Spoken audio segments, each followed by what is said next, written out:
everyone, it's Daphne from Scrap and Create, and today I'm going to start building the Graphic 45 large tag mini album.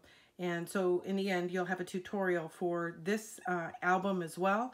I have made some changes from the original design. It's going to be a little bit slimmer. The spine isn't going to be quite as thick as the sample that I have here. The sample has a 2-inch spine, and I'm going to go with a little bit thinner spine, and part of that is to get a little more structure in the book than I had previously. So I've already got everything pre-cut and taped down on everything, and I'll go over the measurements as we're building. So the spine is going to be 4 3/4 by 6, 4 3/4 by 6, and you're going to score at 1 3/4, rotate it, and score again at 1 3/4. So score at 1 3/4, rotate, score at 1 3/4, 4 3/4 by 6. That's going to be the spine. And then for each one of the tags, we're going to have a hinge, and I've installed 2 of them, and I'm going to do 2 installations with you. And these hinges are going to be scored at 1/4 inch. So the hinge is 2 inches by 6 inches, 2 by 6, score at 1/4 inch.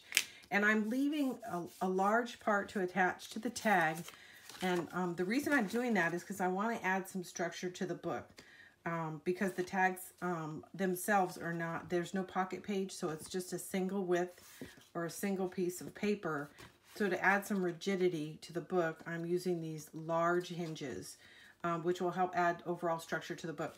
So keep in mind also in this book that there is really no cover and traditional spine, which is a lot of where the structure in a mini album comes from. So the way we're going to accomplish that, at least partially accomplish that, is with these large hinged pieces of cardstock. So I'm going to go ahead and sit down now. So I'm going to, the way we're going to get our spacing on the spine at the end of the day, the tags are going to go in here. And I've installed 2 so that I could share with you that the hinge, I've got them going in 2 different directions. So we're going to install on this piece of paper 4 of the 6 tags, and then 2 of the tags are actually going to go on these outside flanges. So 4 are going to go to the center, 2 are going to get adhered to the outside flaps. And the way we're going to get our spacing to be even is I'm going to position one of the tags with the hinge or the flange facing to the right, and then the other 2 will be facing to the left. And then I'll put my second series in going the same direction, and then that'll leave me a space in the middle. And that's how I'm going to space these. So I've done 1 for each direction. I'm going to do 1 more for each direction with you. And one of the things that you want to do while you're working in this process is make sure that your grommets are always faced up. So my grommet is face up, and I know I want to attach 1 hinge this way with the flange up, and I want to attach 1 with the flange down. So I'm just going to hold them in place like this. Now before I sat down, one of the things that I did to prepare is I put a 1-inch tick mark on the bottom of each one of the tags. So I just measured 1 inch from the bottom and added a tick mark, and I put it on both sides. And I did that because I wasn't sure if it was going to the left or to the right. So depending on which way you're installing it, you're going to use one side or the other. Just add that little 1-inch tick mark. And that will save you some time. All right. And this part is not difficult, but it's a little tricky because the hinge might want to slide around on you before you get it in place. So just be patient. You only have to do 4 of them. The other 2, the last 2 will actually get adhered to this piece of paper.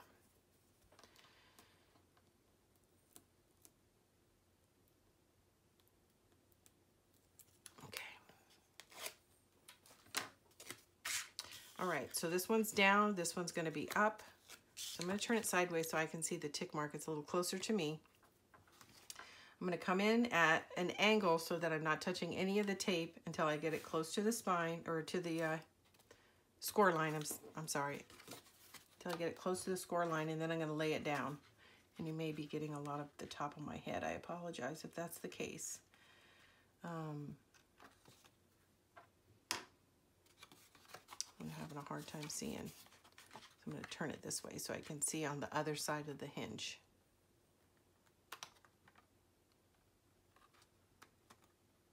Okay. I'm just pushing against the hinge to make sure that it's even all the way down before I lay it down. Okay, that's it. So that's what we did, and I've done two for the left, and we'll do two for the right. So that is in. I will put it with its mate, keeping track that all my grommets are face up. Okay, I'm gonna go do this one. And start to finish, this is the second time I'm building it, so it's going faster for me because I'm not having to think through things. I know how it works now. But start to finish, the first one I built without any experience at all, just building it, measuring it and building it, took 27 minutes. And that's without any of the designer papers. So again, this is another project that you can put together. You can sit down, start, and finish it all at once. I think today I'll be able to build this whole thing out in less than 15 minutes, but that's because I'm not double checking everything like I would on a first time build. Like for you, you're gonna build it, the first time you build it, you might spend a little more time working on it. Okay, so now this one needs to be installed down. I'm making sure my grommet is up, and this is a very difficult angle to install it. So I'm going to flip everything over so that I can see the inside of my flange and my actual score line here. And that's why I have a tick mark on both sides. So because I flipped it over, I now am going to use this tick mark. Oops, I grabbed. Another trick I learned in the first one, I'm not doing it now, is I put some temporary double-sided tape on the back of this hinge and stuck it to the table so it wasn't floating around on me. So the only thing moving was the tag and not the hinge.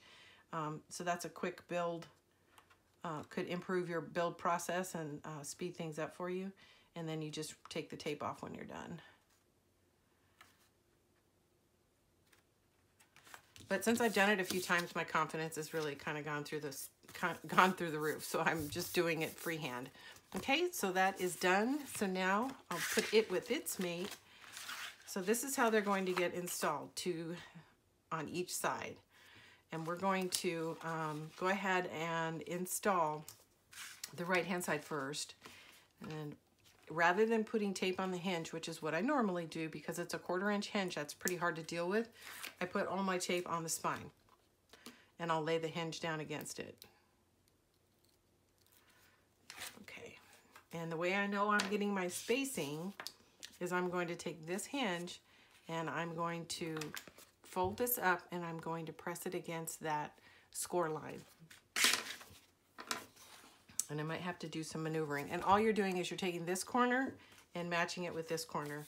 So this is pretty easy. You're not lining up tick marks. You're just lining up the edge of the paper on one end and the other. I'm going to flatten it so I can see my score line better. And I like to put one corner down and then swing the paper around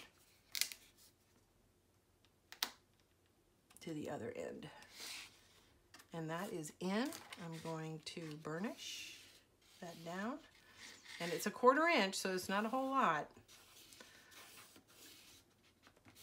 But again, because the pages are so thin, I don't think that having all that extra space was doing me any favors. Now I'm going to lay that down, and I'm going to do the second one. And I'm just going to line it right up against the one that's already installed.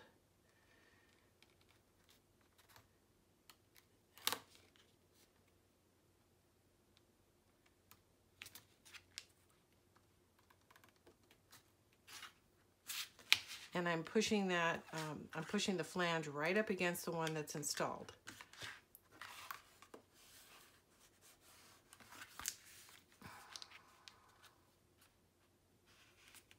Okay. Oh, one of the other things that I did to make the book more rigid is I had actually made all of my hinges out of 65-pound cardstock in the original one.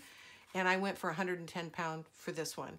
I think that'll make a huge difference in terms of how much structure the book has and how it feels in your hands. You don't need a whole lot of paper to accomplish this project. So I think I've used two 8.5. I'm just pulling this back a little bit because the next hinge needs to adhere here. 2 8.5 by 11 sheets of cardstock, 110 pound. So now we're going to go the other direction. These two are going to go on this side. So I'm going to line it up against this piece first, and then I'll put the other one in behind it. And I just realized I'm going to have adhesive running down the center, so I'm going to have to cut a strip to go there. I should have left the center without tape, but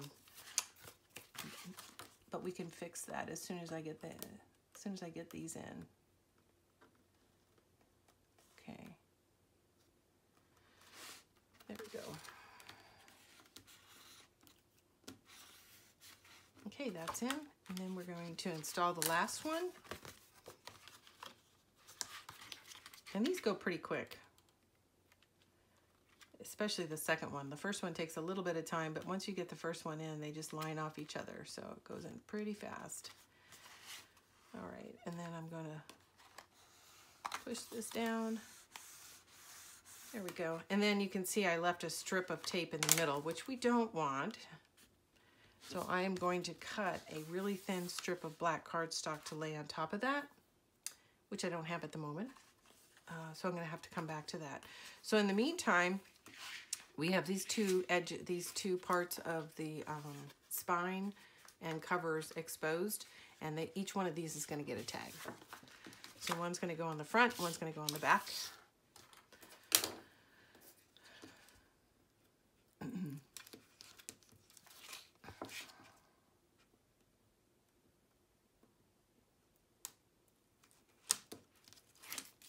And these are functioning as the cover and the back of your book, so don't skimp on your adhesive.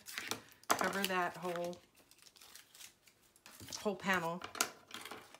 And then I'm looking for my tick mark. I'm going to line it up. Try to lay it down a little bit. And I'm just pushing it right into that score line right there. So there's my cover. And now I'm going to do the back. Oops. Pick tool. So you can see how quick this is. It really went together quite fast.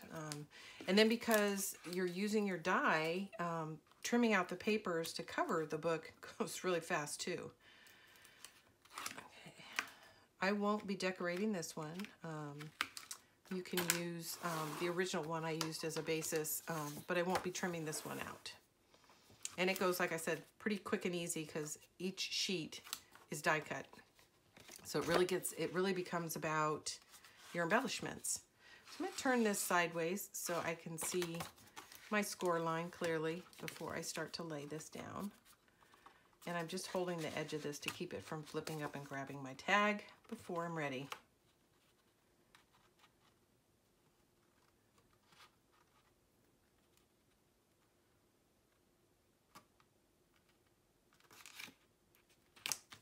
All right, that's in. It shifted on me. Yikes. So I'm going to have to pull that up. It's tearing on me. Well, it shifted on me, but I think you guys get the gist of it. Anyways, 110 pound cardstock is going to be critical. And you can see now, there's the difference. So it's not quite as tall as this one. But see, this one wants to collapse on itself, and already this one has more structure. So the way I had accomplished that was, one, I have this wrap to come further over across the tag than I did here. And I used 110 pound cardstock. And then lastly, my spine is not quite as thick as it was previously. So you can see that the pages are wanting to stand up more on their own. And that is the tutorial for this. Now, because I did do a wrap over hinge on, fastener on this one, I'm going to go ahead and show you how to do that. So depending on how far over the top of the book you want to go, you're going to cut a piece of cardstock. In my case, actually the black doesn't go as far. I decided what I wanted this piece to look like first, and then I measured out my cardstock. So you're going to want to score it at a 1/2 inch, and that 1/2 inch becomes what you attach to your back page.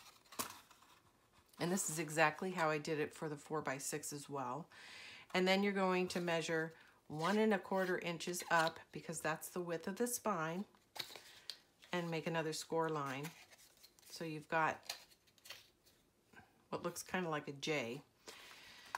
You attach your 1/2 inch to the back, and this is how it would close. Now you would trim this down to whatever size, depending on what you chose to put here. So that's how you would accomplish this. On this book, I'm not going to put a flange because I think there's enough structure that it won't collapse on itself. So I'm going to leave it as is without this. But I did want to kind of walk you through how I came up with this hinge that you see here. And it's essentially the same design process, although I used a tag instead of cardstock on the 4x6, but it's essentially the same. So there you have it. There is the new designed, more structure tag album. So all these instructions can be applied, and then you can add your designer paper. And thanks everybody for tuning in. It's a very fast, very easy project, and it's very impressive when you're done. I think it's very giftable, and I hope you guys enjoy. So be sure to like, subscribe, and share. And if you guys are interested in making this tag, come on over to our shop. We've got tons of tags in stock. And we try to keep a wide variety of Graphic 45. I mean, if they've released it, we have it. And if we don't, we'll be getting it in shortly. We try to keep everything in stock all the time. We also are a huge supplier of Stamperia papers. And then just this week, we're getting in the brand new Prima collection. And I expect to be putting a mini album out with the new Prima collection, Golden Coast, which is headed our way right now, which is a great summer collection. So thanks everybody for tuning in. This is Daphne for Scrap and Create. I'll see you soon.